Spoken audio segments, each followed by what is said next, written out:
ketika menjadi pemimpin organisasi atau ketua organisasi, tentunya tidak terlepas dari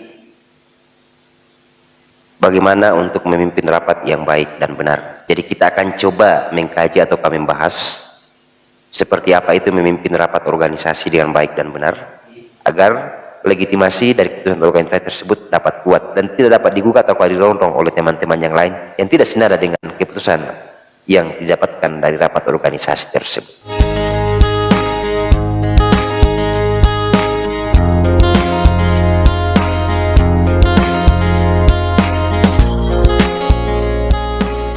Masing-masing organisasi ini tentunya tidak terlepas dari pelaksanaan rapat organisasi, sehingga seorang pimpinan organisasi tersebut tentunya telah mengetahui agenda-agenda rapat sesuai dengan jenis rapat yang akan dilaksanakan, entah itu rapat pembentukan kepanitiaan, rapat koordinasi, rapat evaluasi program kerja, rapat konsolidasi, dan juga rapat-rapat yang lainnya yang dibutuhkan pada masing-masing organisasi.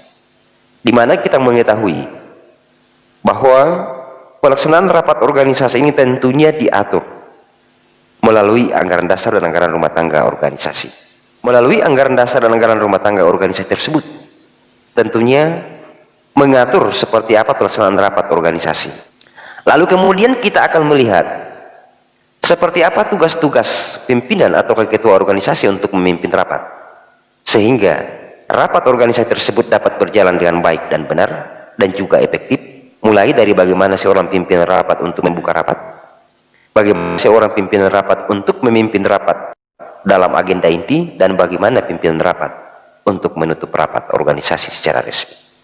Jadi ada 3 tahapan yang seharusnya diketahui oleh pimpinan organisasi, sehingga ketika seorang pemula menjadi pemimpin organisasi terkadang gemetaran dan juga terkadang keringat, apalagi baru pertama kali memimpin rapat organisasi. Tapi setelah kita mengetahui poin-poin terpenting yang seharusnya dilakukan sebagai tugas dari ketua organisasi atau pimpinan organisasi untuk memimpin rapat yang baik dan benar, maka yakin dan percaya rapat apapun juga tentunya dapat kita pandu dengan baik dan diharapkan dapat berjalan dengan efektif. Yang pertama kita akan bahas di sini adalah kita akan melihat seperti apa tugas ketua organisasi atau pimpinan organisasi untuk membuka rapat, yang pada dasarnya untuk membuka rapat organisasi itu tentunya tidak terlepas dari ungkapan rasa syukur kepada Sang Pencipta, juga dapat mengucapkan kalimat-kalimat yang bernuansa religi, seperti dapat mengucapkan atau menyampaikan Assalamualaikum warahmatullahi wabarakatuh, Om Swastiastu, Namo Buddhaya, salam kebajikan, dan Shalom. Itu adalah kalimat yang pertama seharusnya disampaikan oleh pimpinan atau ketua organisasi ketika akan membuka rapat, ya. Selanjutnya, setelah menyampaikan kalimat religi tersebut sebagai ungkapan syukur kepada Tuhan yang Maha Kuasa, maka selanjutnya ketua organisasi atau pimpinan organisasi tersebut menyampaikan ucapan terima kasih kepada seluruh peserta rapat. Dalam hal ini ketika rapat kepengurusan, maka tentunya memberikan ungkapan terima kasih kepada seluruh peserta atau pengurus organisasi yang berkenan hadir untuk mengikuti rapat organisasi. Setelah itu pimpinan organisasi tentunya akan membuka rapat organisasi dengan mengucapkan kalimat religi dan ditandai dengan ketukan palu. Maka selanjutnya pimpinan rapat tersebut memperhatikan kehadiran peserta atau kehadiran pengurus organisasi dalam pelaksanaan rapat organisasi tersebut. Itulah pentingnya daftar hadir pelaksanaan rapat organisasi untuk mengetahui quorum tidaknya pelaksanaan rapat organisasi. Jadi biasanya sebelum pelaksanaan rapat dimulai, sekretaris organisasi itu tentunya mengedarkan daftar hadir terlebih dahulu. Sebab inilah yang akan daftar hadir inilah yang akan dijadikan acuan oleh pimpinan atau ketua organisasi untuk melihat quorum tidaknya pelaksanaan rapat organisasi. Ketika quorum, maka rapat dapat dilaksanakan. Ketika tidak quorum, maka tentunya dapat ditunda sesuai dengan aturan-aturan pada masing-masing organisasi. Jadi tentunya pimpinan atau ketua organisasi ini sudah mengetahui seberapa personil kepengurusan yang tergabung pada masing-masing organisasi. Sebab ketika mereka tidak mengetahui berapa jumlah personil kepengurusan yang tergabung pada masing-masing organisasi tersebut, maka pimpinan organisasi atau ketua organisasi tersebut tentunya tidak akan bisa melihat apakah sudah quorum ataukah belum memenuhi quorum pelaksanaan rapat organisasi. Sehingga sangat disayangkan ya, seorang pimpinan organisasi atau ketua organisasi tersebut tidak mengetahui berapa jumlah personil kepengurusan yang tergabung dalam masing-masing organisasi tersebut. Sebab inilah yang akan dijadikan oleh acuan oleh pimpinan organisasi, terutama dalam pelaksanaan rapat organisasi, mengetahui quorum atau tidak pelaksanaan rapat organisasi tersebut. Jadi ketika dihadiri 1/2 ditambah 1 dari pengurus organisasi tersebut, maka pimpinan organisasi tentunya dapat menyampaikan bahwa karena memperhatikan kehadiran seluruh personil kepengurusan organisasi sudah melebihi quorum ataukah sudah mencapai quorum, maka rapat kita pada saat ini dapat kita laksanakan sesuai dengan agenda yang akan kita sepakati bersama ke depannya. Tetapi kalau tidak quorum, maka pimpinan organisasi atau rapat organisasi tersebut tentunya akan memberikan informasi yang sedetail mungkin bahwa rapat kita pada saat ini karena tidak memenuhi quorum, maka kita akan tunda beberapa waktu ke depan. Tetapi kalau sudah beberapa kali tidak quorum, maka rapat tersebut dinyatakan quorum. Karena ketika tidak quorum terus, maka rapat tidak akan pernah dilaksanakan. Jadi saya kira itu tergantung dari mekanisme yang ada pada masing-masing organisasi, sebagaimana yang diatur melalui anggaran dasar dan anggaran rumah tangga organisasi. Kemudian setelah rapat dianggap quorum tersebut, maka pimpinan organisasi atau ketua organisasi tersebut barulah menyampaikan susunan acara. Dalam hal ini kita akan membahas tentang susunan acara inti. Karena acara inti itu tentunya berbeda-beda sesuai dengan jenis agenda rapat yang akan dilaksanakan. Di dalam susunan acara inti inilah yang akan disampaikan oleh pimpinan rapat untuk disepakati bersama sebagaimana yang telah dibuatkan susunan acaranya oleh sekretaris organisasi ya. Jadi itu susunan acara inti yang telah dibuatkan draftnya sebelumnya, disampaikan kepada seluruh peserta agar dapat diperbaharui. Tetapi kalau sudah dinyatakan sudah bagus dari susunan acara yang telah dibuat sekretaris tersebut, maka itulah yang akan dijadikan patokan untuk masuk di dalam acara ini. Sebelum masuk dalam pembahasan yang akan dibahas dalam rapat organisasi sebagai bagian dari acara inti pelaksanaan rapat organisasi, maka seorang pimpinan rapat tersebut tentunya terlebih dahulu memberikan informasi-informasi yang sedetail mungkin yang penting yang akan dibahas dalam pelaksanaan rapat organisasi tersebut. Setelah memberikan penjelasan-penjelasan tentang arti pentingnya atau maksud dari pelaksanaan rapat organisasi tersebut sesuai dengan tahapan-tahapan yang disepakati sebelumnya, maka selanjutnya pimpinan rapat akan mengarahkan untuk melaksanakan rapat organisasi pada acara inti sesuai dengan tahapan-tahapan yang telah disepakati bersama sebelumnya. Di dalam pembahasan acara inti tersebut akan ada saatnya pimpinan rapat atau ketua organisasi memberikan kesempatan ataukah memberikan kepercayaan kepada seluruh personil kepengurusan yang hadir dalam pelaksanaan rapat organisasi tersebut untuk memberikan sumbangsi pemikiran terkait agenda rapat yang dilaksanakan. Sebab pada dasarnya ketika ada semacam skenario yang dibuat oleh pimpinan rapat, itulah yang akan dijadikan sebagai hasil kesimpulan rapat tersebut, maka percuma untuk membuat rapat organisasi atau pelaksanaan rapat organisasi. Jadi inilah yang penting diperhatikan oleh ketua organisasi, bahwa tidak selamanya apa yang kita inginkan dalam pelaksanaan rapat organisasi tersebut tidak selamanya itulah yang jadi.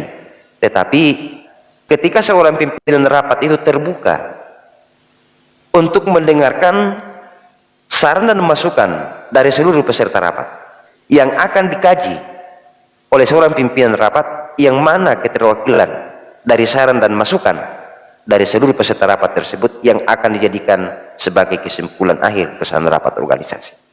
Sebab menjadi ketua organisasi itu tentunya tidak hanya bisa mendengarkan, tetapi bisa menganalisis dan bisa mengamati dari seluruh rangkaian saran dan masukan dari seluruh peserta rapat, yang tentunya sudah bisa juga mengetahui mana keterwakilan yang akan dijadikan satu kesimpulan akhir.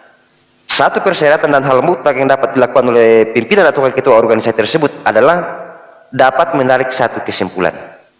Jadi sangat disayangkan ketika seorang pimpinan rapat sudah banyak argumen, sudah banyak saran dan pendapat yang masuk di dalam pelaksanaan rapat organisasi tersebut, tidak bisa melihat mana keterwakilan dari kesimpulan rapat organisasi tersebut. Sebab pada dasarnya di dalam pelaksanaan rapat organisasi itu tentunya banyak saran dan masukan dan pendapat dari seluruh peserta rapat. Tetapi disitulah kejelian pimpinan atau ketua organisasi untuk memimpin rapat, untuk melihat seperti apa yang akan dijadikan kesimpulan akhir pelaksanaan rapat organisasi. Ya, dan tidak selamanya sesuai dengan skenario yang telah dibuat sebelumnya. Karena seperti itulah namanya organisasi, harus melalui musyawarah mufakat. Jika pimpinan rapat dapat memberikan penegasan bahwa berdasarkan hasil dari saran dan pendapat yang terbanyak atau keterwakilan dari pendapat teman-teman dalam pengurus organisasi, maka dapat kita melihat bahwa alternatif inilah yang akan kita bisa jadikan satu kesimpulan, ya, yang tentunya akan diterima oleh teman-teman yang lainnya. Sebab pada dasarnya ketika pimpinan organisasi atau ketua organisasi ceplos-ceplos saja mengatakan bahwa inilah yang akan kita jadikan sebagai hasil kesimpulan rapat tanpa ada penjelasan terlebih dahulu, maka tentunya tidak akan dapat diterima oleh teman-teman pengurus yang lainnya. Dan setelah tidak ada sanggahan atau masukan, maka pimpinan organisasi dapat memberikan ketegasan bahwa inilah yang akan kita jadikan satu kesimpulan. Acara dan lain-lain. Acara dan lain-lain ini tentunya adalah acara di luar agenda rapat, ya mungkin saja ada hal-hal penting yang bisa disampaikan, entah itu berkaitan dengan keutuhan organisasi atau berkaitan dengan hal-hal penting yang seharusnya ditindaklanjuti oleh organisasi tersebut, bisa disampaikan di dalam rapat organisasi tersebut ketika ada acara dan lain-lain. Tapi agenda dan lain-lain ini dikondisikan ataukah disituasikan. Dalam hal ini ketika masih memungkinkan ada agenda dan lain-lain, dalam artian bahwa rapat itu dilaksanakan tidak akan terlalu lama, maka akan ada namanya agenda dan lain-lain. Setelah dilaksanakan acara dan lain-lain, maka pimpinan organisasi tersebut tentunya akan masuk di dalam pengesahan keputusan. Bagaimana cara dalam pengesahan keputusan rapat? Tentunya terlebih dahulu seorang pimpinan atau ketua organisasi tersebut memberikan kesempatan ataukah mempersilakan kepada notulis, ya, dalam hal ini sekretaris organisasi, untuk menyampaikan hasil keputusan rapat. Hasil keputusan rapat ini tentunya sudah dibuatkan notulennya oleh sekretaris organisasi. Ketika teman-teman mengikuti organisasi, di mana organisasi teman-teman ikuti, apakah sudah ada seperti ini pesan rapat organisasi? Meskipun organisasi-organisasi resmi juga terkadang hanya melaksanakan rapat secara simpel, mereka tidak memahami hal-hal apa saja yang seharusnya ada, yang seharusnya dilalui dalam pesan rapat organisasi tersebut agar keputusan tersebut mempunyai legitimasi yang kuat. Jangan sampai pelaksanaan rapat organisasi ketika organisasi-organisasi tersebut sudah banyak katakanlah yang tidak senada di dalam lingkup internal organisasi tersebut, maka tentunya akan banyak rongrongan ketika tidak melalui prosedur atau kaidah-kaidah pelaksanaan rapat organisasi, ya. Jadi diharapkan dapat dilaksanakan sesuai dengan kaidah-kaidah atau prosedur-prosedur yang ada pada masing-masing organisasi untuk melaksanakan rapat organisasi, agar di akhir pelaksanaan rapat organisasi tersebut keputusannya mempunyai legitimasi yang kuat. Jadi setelah sekretaris organisasi membacakan hasil keputusan akhir, dalam hal ini membacakan notulen, maka pimpinan organisasi tersebut tentunya akan menegaskan bahwa hasil keputusan rapat organisasi itu adalah merupakan hasil keputusan bersama, yang tentunya adalah merupakan tanggung jawab bersama untuk ditindaklanjuti ke depannya. Selanjutnya seorang pimpinan organisasi tersebut tentunya menyampaikan ucapan terima kasih kepada seluruh peserta, dalam hal ini pengurus organisasi yang turut berperan serta mengikuti rapat organisasi mulai dari awal sampai dengan berakhir, dan menutup rapat organisasi dengan resmi dengan menyampaikan ucapan religi ataukah penyampaian bernuansa religi, dengan menyampaikan bahwa dengan rahmat Tuhan yang Maha Kuasa, dengan meminta pertolongan Tuhan yang Maha Kuasa atas berkat dan rahmatnya, maka rapat kita pada saat ini saya tutup dengan resmi dan ditandai dengan ketukan palu. Setelah rapat organisasi ditutup dengan resmi, maka tentunya sekretaris organisasi dalam hal ini yang bertindak sebagai MC mengambil kembali acara pelaksanaan rapat organisasi. Jadi saya kira sangat gampang sekali untuk memimpin rapat organisasi. Yang penting mengetahui prosedur-prosedur atau aturan-aturan yang berlaku pada masing-masing organisasi agar legitimasi dari keputusan organisasi tersebut dapat kuat dan tidak dapat digugat atau dirongrong oleh teman-teman yang lain yang tidak senada dengan keputusan yang didapatkan dari rapat organisasi tersebut.